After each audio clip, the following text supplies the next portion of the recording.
Hello दोस्तों, नमस्कार। स्वागत है आपका शिखा मैम जीएस यूट्यूब प्लेटफॉर्म पर। सबसे पहले तो मैं आपको ये सूचना देना चाहेंगे कि जो डेली 6 बजे जीएस की क्लास चलती है, अब वो टाइमिंग चेंज हो गया, 7 बजे हो गया है ना। और दूसरी बात ये है कि जो करंट अफेयर्स के लिए हम क्लासेस स्टार्ट किए हैं वो आज 9 बजे रात में चलेगा। बहुत अच्छा कंटेंट रखा हुआ है, देखिएगा ज़रूर। चाहे आप स्टेट का पेपर दीजिए, यूपीएसआई, यूपीपी, लेखपाल, यूपीपीसीएस, मतलब जितने भी आप पेपर दे रहे हैं उसके लिए मेरा जो करंट अफेयर्स का टॉपिक है बहुत इंपॉर्टेंट होगा। और मेरा प्रयास है कि हम अच्छा आपको कंटेंट दें। जब आप पेपर देने जाइए तो आपको हमारे द्वारा बताए गए प्रश्न मिले, और निश्चित रूप से मिलेगा भी, है ना।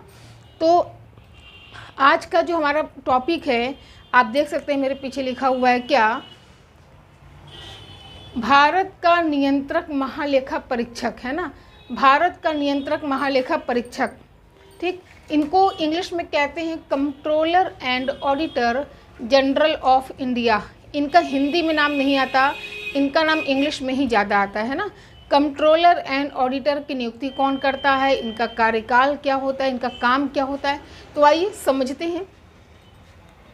संविधान का बहुत ही महत्वपूर्ण पद है ये, और बहुत ही बड़ी जिम्मेदारी का निर्वहन करते हैं सीएजी, है ना। चलिए देखते हैं इनका मेन काम क्या होता है। इनका मेन काम होता है भारत सरकार के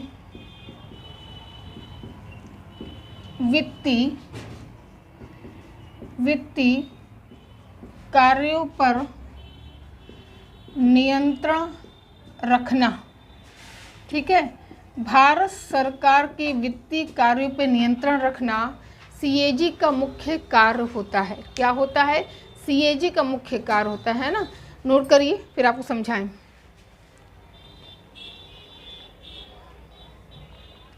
देखिए होता क्या है कि बड़ी बड़ी कंपनियां, ठीक है, बड़ी बड़ी कंपनियां अपना क्या रखती हैं, अकाउंटेंट रखती हैं। जिस प्रकार बड़ी बड़ी कंपनियों के अकाउंटेंट होते हैं, ठीक उसी प्रकार भारत सरकार का जो अकाउंट मेंटेन करता है, सरकार कहाँ क्या खर्च कर रही है, कहाँ क्या दिखा रही है ना। तो ये नियंत्रक महालेखा परीक्षक करते हैं, भारत सरकार के अकाउंटेंट के रूप में कार्य करते हैं, ठीक। इनके सीएजी के कर्तव्य का उल्लेख अनुच्छेद 149 में किया गया है, ठीक है। सीएजी के कर्तव्य का उल्लेख किस अनुच्छेद में है? अनुच्छेद 149 में है। सीएजी के कर्तव्य का उल्लेख मोस्ट इंपॉर्टेंट है।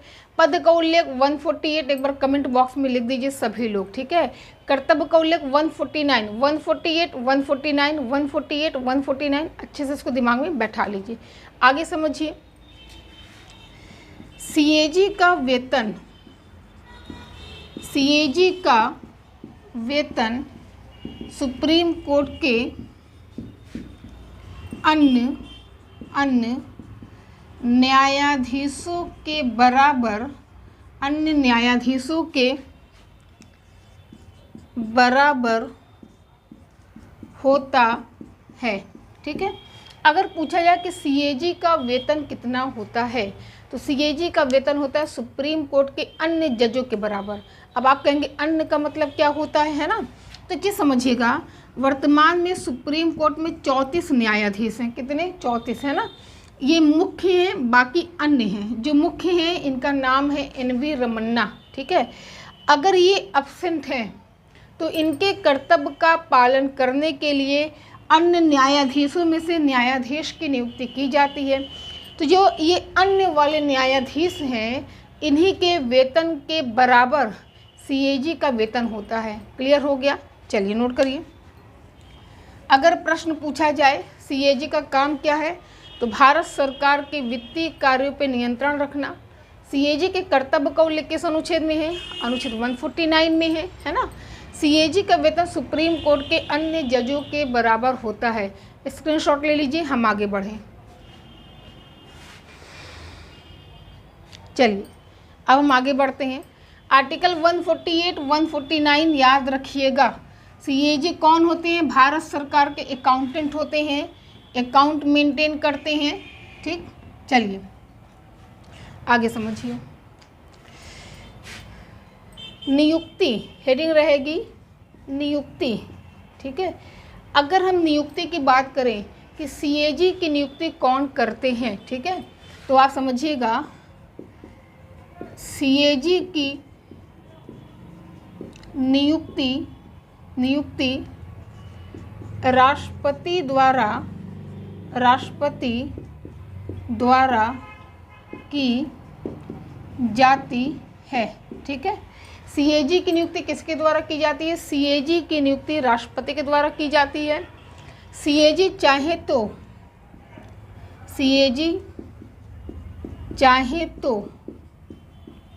समय से पहले भी अपना त्यागपत्र राष्ट्रपति को देकर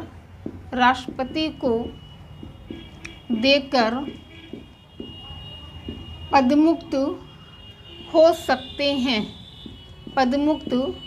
हो सकते हैं। ठीक है, नोट कर लीजिए। अगर पूछा जाए कि सीएजी की नियुक्ति कौन करते हैं, तो आपका आंसर क्या होगा? सीएजी की नियुक्ति राष्ट्रपति के द्वारा की जाती है ना, भारत के राष्ट्रपति करते हैं। लेकिन ऐसा नहीं है कि नियुक्ति हो गई तो अपने मन से हट नहीं सकते। सीएजी चाहे तो समय से पहले भी अपना त्यागपत्र किसे देंगे? राष्ट्रपति को देके, है ना, अपना त्यागपत्र राष्ट्रपति को देकर पदमुक्त हो सकते हैं। क्या हो सकते हैं? अपना त्यागपत्र राष्ट्रपति को देकर पदमुक्त हो सकते हैं। ठीक है, अब आगे समझ लीजिए। सीएजी के हम कार्यकाल की बात करें, इनका कार्यकाल कितना होता है? कार्यकाल, ठीक, तो सीएजी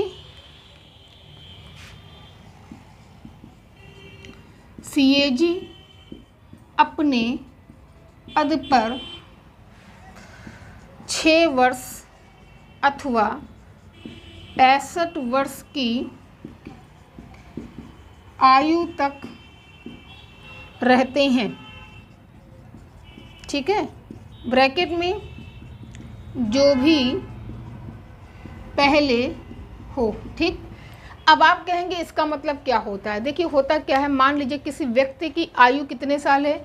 किसी व्यक्ति की आयु है 64 साल, है ना, किसी व्यक्ति की आयु 64 साल है, राष्ट्रपति ने उन्हें सीएजी बना दिया, तो वो अपने पद पे कितने साल रहेंगे? केवल 1 साल, अर्थात 65 साल की आयु तक। ठीक है, अब मान लीजिए किसी व्यक्ति की आयु कितनी है?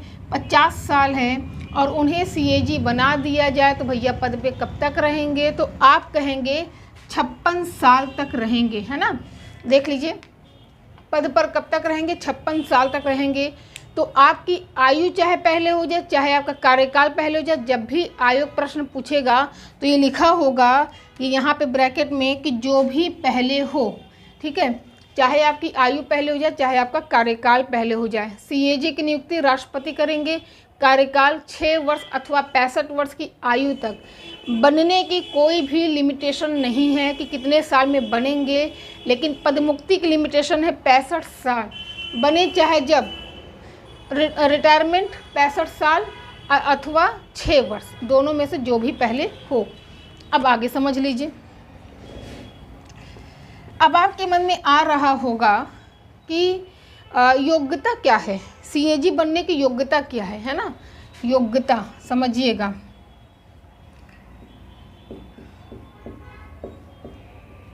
योग्यता की बात करें अगर हम लोग, तो सीएजी बनने की योग्यता क्या है? जो व्यक्ति प्रशासनिक अधिकारी रह चुके हों, है ना, क्या रह चुके हों? सिविल सेवक, सिविल सेवक, केवल हम इतना लिख दे रहे हैं। जैसे आप पेपर में पढ़ते हैं, करंट अफेयर्स आप पढ़ते हैं कि फलाना बैच के आईपीएस अधिकारी को फला पद पे नियुक्त किया गया, है ना, पीसीएस वो आईएएस अधिकारी को फलाने पद पे नियुक्त किया गया। पे जब आप किसी की नियुक्ति होती है तो उनका बैच लिखा रहता है कि किस बैच के हैं वो, है ना। तो जो भी सिविल सेवक रह चुके हों उन्हें राष्ट्रपति क्या करते हैं, सीएजी के पद पे नियुक्त करते हैं। ठीक है, एक बार देख लीजिए, चलिए एक बार देखिए।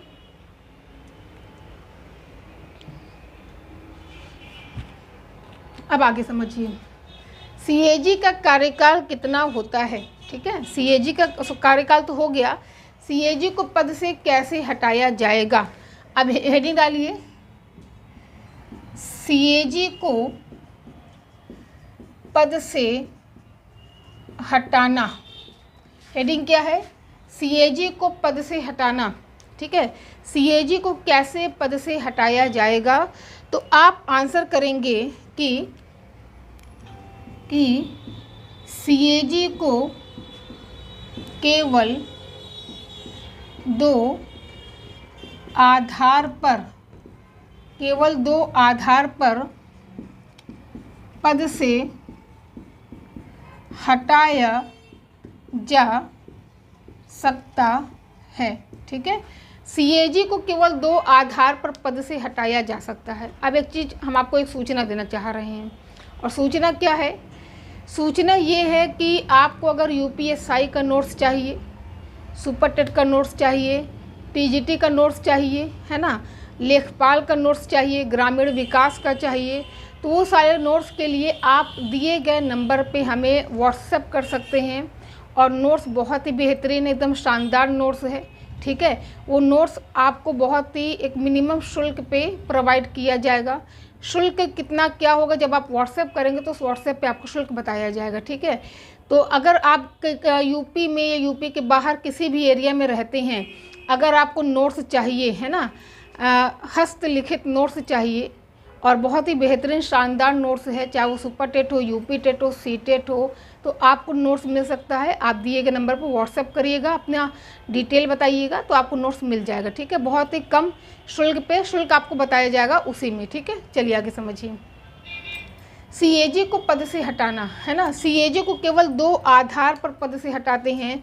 वो आधार क्या है, एक है सिद्ध कदाचार और एक है असमर्थता।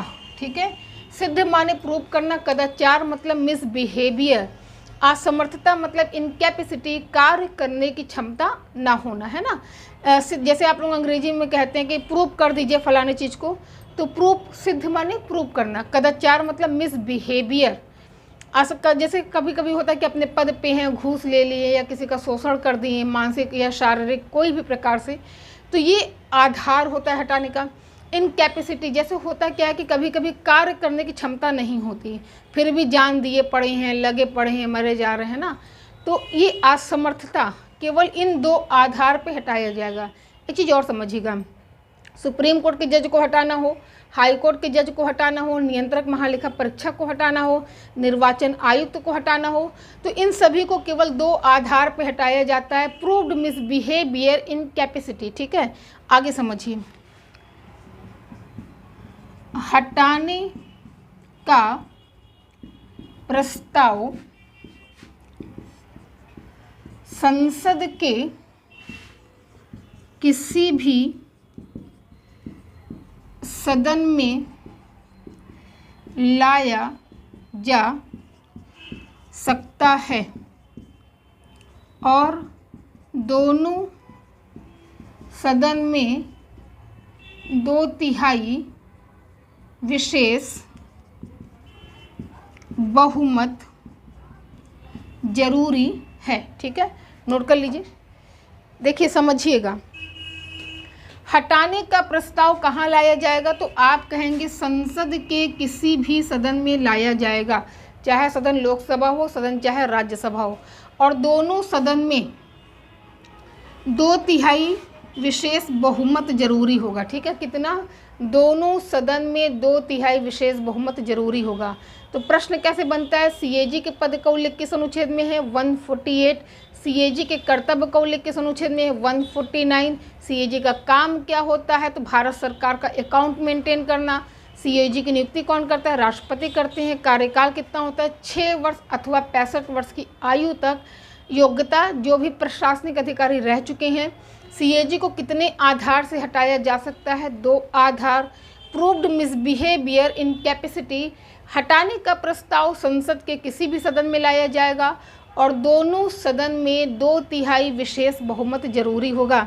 मतलब जो प्रेजेंट हैं, जो वोटिंग करने वाले मेंबर्स हैं, उनका 2/3 बहुमत चाहिए। ठीक है, तो आई होप कि आपको ये टॉपिक बहुत अच्छा लगा होगा और हमें पूरा यकीन है कि आपको समझ में भी आया होगा बहुत अच्छे से। उसका कारण है कि हम आपको पढ़ा रहे हैं तो निश्चित रूप से समझ में आना ही है ना। जितना पढ़ा दे रहे उससे ज़्यादा आपको कुछ भी नहीं पढ़ना है। बार बार कह रहे हैं कि ये मेरा वादा है कि जितना हम पढ़ा रहे हैं, अगर आयोग को प्रश्न पूछना होगा तो जो हमने पढ़ा है उसी नोट से प्रश्न आएगा। ठीक है, करंट अफेयर्स के हम बहुत ही शानदार क्लास चलाने वाले हैं।